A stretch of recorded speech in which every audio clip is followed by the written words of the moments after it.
حدیث میں آتا ہے نا حضرت ابو ہریرہ رضی اللہ تعالیٰ عنہ کو جب حضور نے اس چوکیداری پر بٹھایا کہ یہ کچھ سامان ہے اس کی حفاظت کریں، حضرت ابو ہریرہ ایک دن شیطان آیا چوری کر کے چلا گیا، دوسرے دن شیطان آیا چوری کر کے چلا گیا، تیسرے دن آیا حضرت ابو ہریرہ نے پکڑ لیا۔ حضرت ابو ہریرہ نے جب پکڑا اور کہا کہ تم پہلے بھی 2 دن چوری کرتے رہے ہو، آج تیسرے دن آئے ہو، میں تمہیں پکڑ کے حضور کی عدالت میں پیش کروں گا۔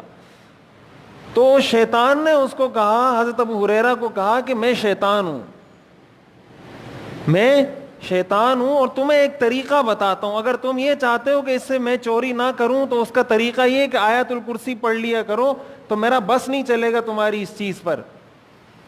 حضرت ابو ہریرہ نے اس نے کہا اس بات پر مجھے چھوڑ دو، آئندہ میں نہیں آؤں گا۔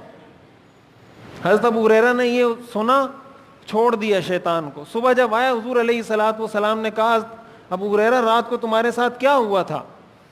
تو حضرت ابو ہریرہ نے ساری کہانی سنائی کہ اس طرح 3 دن سے میرے ساتھ ہی معاملہ ہو رہا تھا، کل میں نے اس کو پکڑا، میں نے کہا میں حضور کے پاس لے کر جاؤں گا، تو اس نے مجھے یہ کہا ہے کہ آیت الکرسی پڑھ لیا کرو تو میرا بس نہیں چلے گا۔ تو حضور نے فرمایا صدق وہو کذوب، شیطان نے سچ کہا ہے اگرچہ ہے وہ جھوٹا۔ صدق وہو کذوب، شیطان نے سچ کہا ہے، یہ صحیح حدیث ہے، شیطان نے سچ کہا ہے اگرچہ ہے وہ جھوٹا۔ حضور شیطان کے بارے میں کہہ رہے ہیں، شیطان کے بارے میں کہ شیطان نے سچ کہا، شیطان کی جو سچ بات تھی حضور نے کہا شیطان نے سچ کہا ہے۔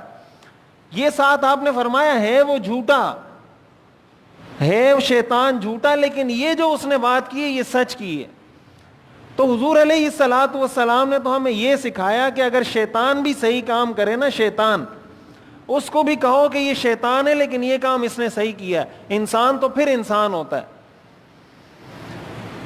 تو جب ہم اپنے اس رویے کو ہی نہیں چھوڑیں گے ہم اپنی حالت کیسے بدلیں گے؟ جب تک آپ کے اندر صحیح کو صحیح، غلط کو غلط کہنے کا ہمت اور حوصلہ پیدا نہیں ہوگا، کبھی بھی اللہ آپ کی حالت نہیں بدلے گا، کبھی آپ کے ملکی اور قومی مسائل حل نہیں ہوں گے۔